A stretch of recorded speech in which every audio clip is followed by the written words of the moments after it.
नमस्कार प्यारे छात्रों, आप हैं Rajkumar Patel sir YouTube channel पर। हम पढ़ रहे हैं एट ग्रेड अभ्यास पुस्तिका। आज हम पढ़ेंगे कक्षा 8वीं की गणित पुस्तक का अध्याय 7। अध्याय 7 का नाम है राशियों की तुलना। इस अध्याय के हम सवालों को हल करेंगे। सवालों को हल करने से पहले साधारण ब्याज का फॉर्मूला यहाँ दिया है। साधारण ब्याज को हम कहते हैं इंटरेस्ट, सिंपल इंटरेस्ट यानी एसआई। एसआई बराबर होता है पी गुणित आर गुणित टी बटे 100। पी यहाँ प्रिंसिपल है, आई साधारण ब्याज, पी मूलधन यानी प्रिंसिपल, आर रेट यानी दर और प्रतिशत में, और टी जो है टाइम यानी समय। मिश्रधन का फॉर्मूला होता है ए बराबर पी धन आई। ये दो फॉर्मूले आपको याद रखना है। बहुविकल्पीय प्रश्न है। प्रश्न पहला है 35 किलोमीटर का 25 किलोमीटर से अनुपात कितना है। तो इन 5 से हम इन संख्याओं को काटेंगे तो 5 7 35, 50 25, तो डी विकल्प इसका सही आएगा। 7:5 डी विकल्प को हम सही करेंगे। दूसरा प्रश्न, किसी संख्या का 4 गुना उस संख्या में कितने प्रतिशत वृद्धि के बराबर है। तो इसका ए विकल्प सही होगा 300%। तीसरा प्रश्न है, यदि किसी संख्या का 15% संख्या 36 है तो वह संख्या क्या है। तो इसका उत्तर होगा 240। सी विकल्प इसका सही है। चौथा प्रश्न है, किसी व्यक्ति का मासिक वेतन 50,000 रुपये है, इसमें 10% की वृद्धि होने पर नया मासिक वेतन कितना होगा। तो 5% वृद्धि, 10% वृद्धि होने पर इसका आंसर आ जाएगा 55। 5,000 रुपये और बढ़ जाएगा। सी विकल्प को हम सही करेंगे। आगे है पांचवा प्रश्न, एक मेज का अंकित मूल्य 1200 रुपये है और इस पर बट्टा 8% है, तो मेज का विक्रय मूल्य कितना होगा। तो 1200 का जब हम 8% निकालेंगे और फिर उसमें से घटाएंगे तो यहाँ बी ऑप्शन सही होगा। 1,104 रुपये हमारा जो है वो विक्रय मूल्य निकल आएगा। आगे है छठवां प्रश्न, एक जैकेट 20% का बट्टा देने के बाद 1,120 रुपये में बेची जाती है, तो उसका अंकित मूल्य ज्ञात कीजिए। तो बट्टा बराबर प्रतिशत में दिया है 20%, माना अंकित मूल्य है एक्स, तो जैकेट का विक्रय मूल्य होगा बराबर है 1,120 रुपये। बट्टा बराबर आ जाएगा बट्टा प्रतिशत गुणित अंकित मूल्य बटे 100। बट्टा है 20% गुणित अंकित मूल्य माना है हमने एक्स, बटे में करेंगे 100। 20 से 100 को काटेंगे तो 5 बार कटेगा, तो बट्टा बराबर आ जाएगा एक्स बटे 5। अब हम अंकित मूल्य निकालने के लिए विक्रय मूल्य का फॉर्मूला लगाएंगे। विक्रय मूल्य बराबर होता है अंकित मूल्य माइनस बट्टा। तो विक्रय मूल्य दिया है 1,120 रुपये बराबर अंकित मूल्य है एक्स और बट्टा हमने निकाला अभी एक्स बटे 5। तो यहाँ हम घटाएंगे तो एक्स बटे 1 माइनस एक्स बटे 5 यहाँ हमने लिखा। अब लघुत्तम लेंगे तो लघुत्तम आएगा 5। 5 का गुणा एक्स में करेंगे तो 5x माइनस एक्स बटे 5। यह 5 भाग में है, इस साइड आएंगे तो गुणा में हो जाएंगे और 5x में से 1x कम हो जाएगा तो 4x आ जाएगा मान। 4x बराबर 1,120 रुपये गुणित 5।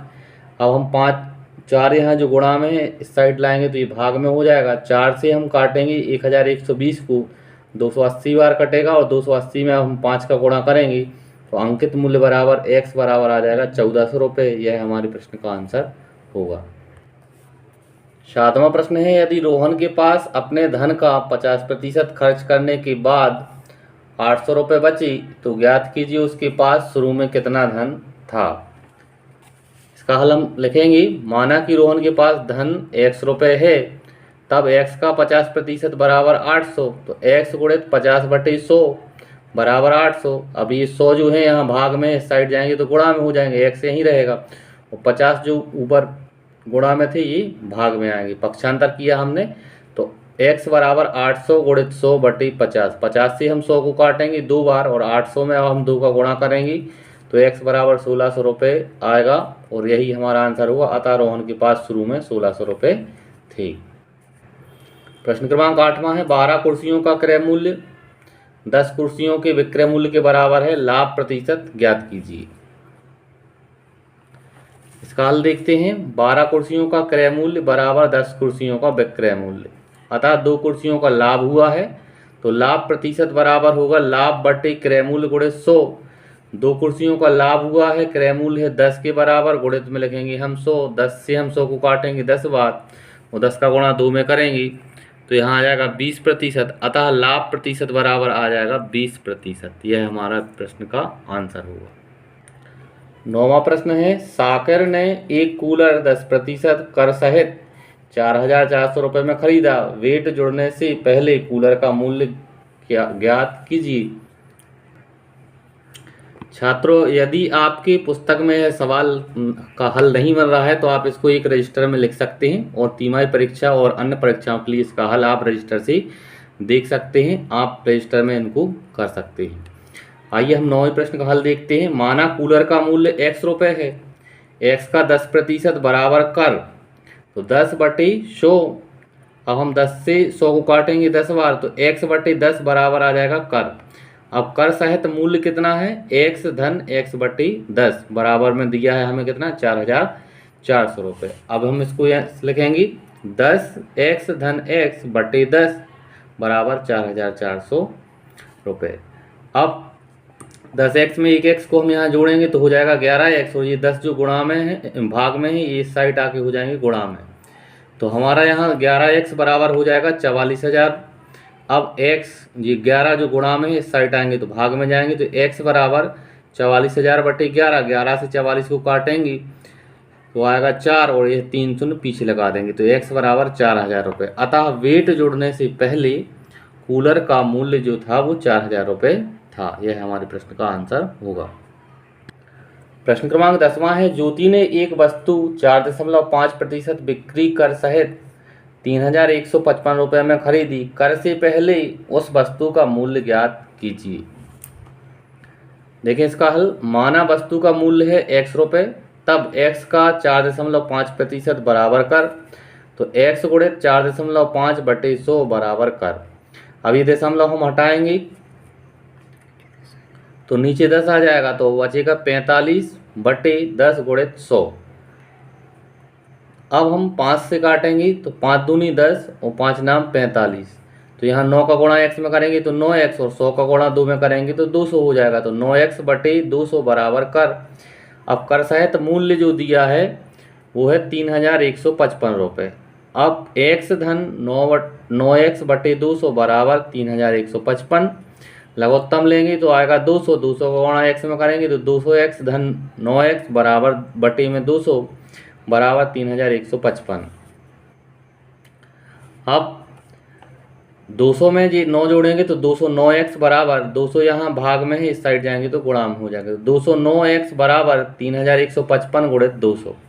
अब ये 209 यहाँ जो गुणा में है हम इनका भी पक्षांतर करेंगे तो ये भाग में आ जाएंगे, तो 3,155 गुणित 200 बटे 209। अब हम काटेंगे तो यहाँ आ जाएगा 1,509 गुणित 200। 209 से हम इनको काट लेंगे यहाँ। अब जब 200 का गुणा, छात्रों यहाँ हमने 209 से 3,155 को काटा है, तो यहाँ जो आप देख रहे हैं 15.09 है, इसको आप ध्यान रखेंगे 15.09 गुणित 200। 15.09 में जब हम 200 से गुणा करेंगे तो आंसर आएगा 3,019.14। यह हमारा आंसर होगा। अतः कर से पहले वस्तु का मूल्य बराबर जो होगा 3,019.14, यह हमारा आंसर होगा। प्रश्न क्रमांक 11वां है, 10,000 रुपये का 2 वर्ष के लिए 5% वार्षिक दर से चक्रवृद्धि ब्याज ज्ञात कीजिए यदि ब्याज वार्षिक संयोजित होता है। 11वें प्रश्न का आंसर है, मूलधन P बराबर 10,000 रुपये, दर R बराबर है 5% और समय जो है वो 2 वर्ष है। अब हम इस धन का फॉर्मूला लिखेंगे, A बराबर P कोष्टक के अंदर 1 धन R/100 और कोष्टक के ऊपर n की घात। अब इसमें हम मान रखेंगे तो P का मान है 10,000 रुपये, 1 धन 5 बट्टे रेट कितना दिया है 5/100 ऊपर 2 की घात। 5 से 100 को काटेंगे 20 बार, लघुत्तम आएगा 20, 20 का गुणा 1 में करेंगे तो 20 एकम 20 और धन 1, तो यहाँ हो जाएगा 21/20 और इसके ऊपर है 2 की घात, तो 21/20 को हम यहाँ 2 बार लिखा हमने, 10,000 गुणित 21/20 गुणित 21/20। अब 0 से 2 शून्य हम पहले काट लेंगे तो यहाँ बचेगा 100, 100 से 2 से 100 को काटेंगे तो 50 बार कटेगा, और फिर इस वाले 2 से जब 50 को काटेंगे तो 25 बार बचेगा। अब यहाँ हमारे पास बचे रहेगा 25 और 21 का 21 में गुणा करेंगे तो 441। 25 में अब हमें 441 का गुणा करना है, तो मिश्र धन हमारा A बराबर आ जाएगा 11,025। अब निकालना है चक्रवृद्धि ब्याज। चक्रवृद्धि ब्याज का फॉर्मूला A - P, यानी मिश्र धन में से मूलधन घटा लेंगे तो 11,225 में से जब हम 10,000 घटाएंगे तो हमारा आंसर आएगा 1,025। अतः चक्रवृद्धि ब्याज बराबर 1,025 रुपये होगा। 12वां प्रश्न है 45,000 रुपये पर 12% वार्षिक की दर से 5 वर्ष के चक्रवृद्धि ब्याज और साधारण ब्याज का अंतर ज्ञात कीजिए।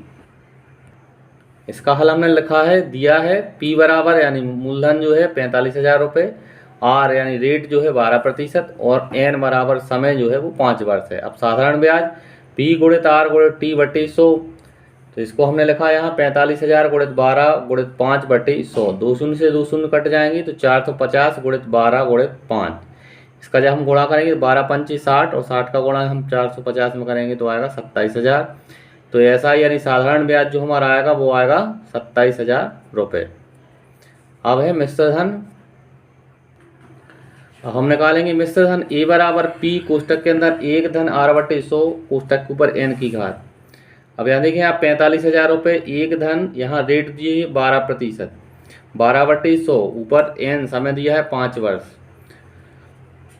लघुत्तम आएगा 100, 100 एकम 100, 100 में 12 जोड़ेंगे तो 112 बटे 100 गुणित उसके ऊपर 5 की घात है।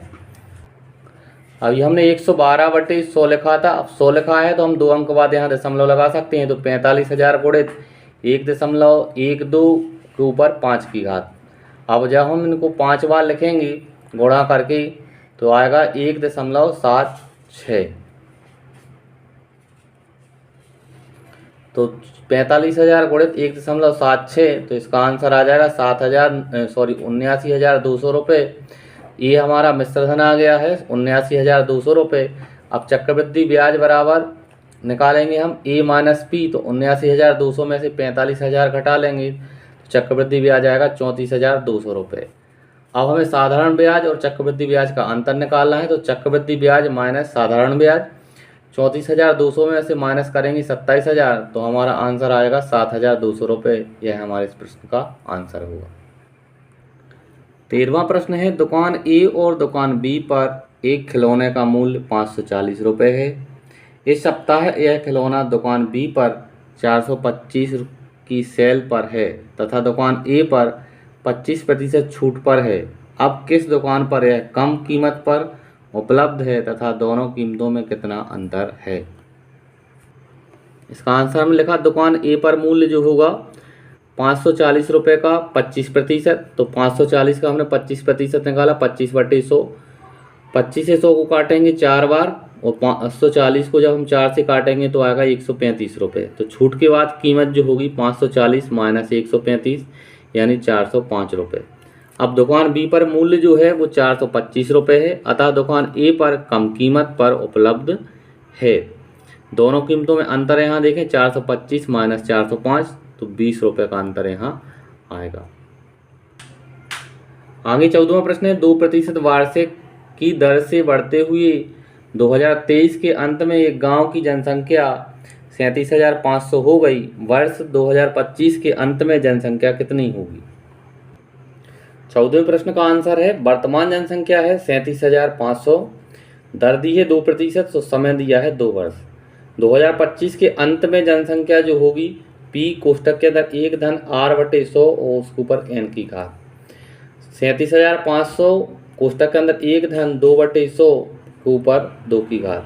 2 से 100 को काटेंगे तो आएगा 1 बटे 50, लघुत्तम आएगा 50, 50 में 1 जोड़ देंगे तो हो जाएगा 51, तो 51 बटे 50 उसके ऊपर रहेगी 2 की घात। हमने इसको यहाँ 2 बार लिखा 37,500 गुणित 51 बटे 50 गुणित 51 बटे 50। 2 शून्य से 2 शून्य कैंसिल कर लेंगे।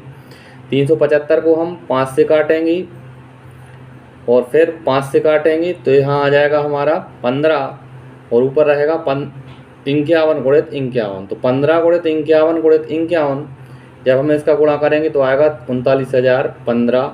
यह हमारा आंसर होगा। अतः 2025 में जनसंख्या जो होगी वो 39,015 होगी। 15वां प्रश्न है अपने परिवार के मासिक व्यय का रिकॉर्ड रखने हेतु अपने माता पिता से चर्चा कीजिए और नीचे दी गई तालिका अनुसार जांच पुस्तिका बनाइए। आप अपनी आवश्यकता अनुसार प्रविष्टियों को बदल सकते हैं। जैसे यहाँ माह सितंबर का हमने यहाँ बनाया, परिवार की कुल मासिक आय 40,000 रुपये, यहाँ दिनांक है, व्यय का विवरण और व्यय राशि। तो आप यहाँ मकान का किराया 3,000 रुपये, शिक्षा का व्यय 20,000 रुपये, किराना जो है 2,000 रुपये, गैस और बिजली 1,000, फल सब्जी दूध 1,000, मोबाइल का रिचार्ज 500, मनोरंजन का व्यय 500, अन्य खर्चे 2,000, टोटल हो जाएगा 30,000। अब यहाँ उसके नीचे कुछ प्रश्न हैं। कुल आय का कितने प्रतिशत शिक्षा पर व्यय किया गया है? तो कुल आय का जो आप देखें 20,000 बटे 40,000 गुणे 100, तो यहाँ 200 बटे, यहाँ काटेंगे हम तो 200 बटे 4 यहाँ आएगा, 4 से 200 काटेंगे 50, हमारा आंसर आ जाएगा। दूसरा प्रश्न है, परिवार की आय का कितने प्रतिशत भाग बचत है? तो 40,000 कमाते हैं, 30,000 रुपये खर्च कर देते हैं, तो बचेगा 10,000 रुपये। 10,000 बटे 40,000 काटेंगे 100 से, तो यहाँ आ जाएगा 25%, यानी क्या हो जाएगी, बचत हो जाएगी। आगे आप अपने परिवार की बचत कैसे बढ़ा सकते हैं? तो इसका हम लिखेंगे, किराना, मोबाइल, मनोरंजन पर व्यय कम करके हम अपने परिवार की बचत बढ़ा सकते हैं। इस तरह से प्यारे छात्रों, इस वीडियो के माध्यम से हमने अध्याय 7 के सवालों का हल किया। इसी तरह से आगे के पार्टों के सवालों के हल के लिए आप हमारे चैनल को सब्सक्राइब करें और वीडियो को लाइक करें, अपने दोस्तों के साथ शेयर करें। धन्यवाद। जय हिंद। वंदे मातरम।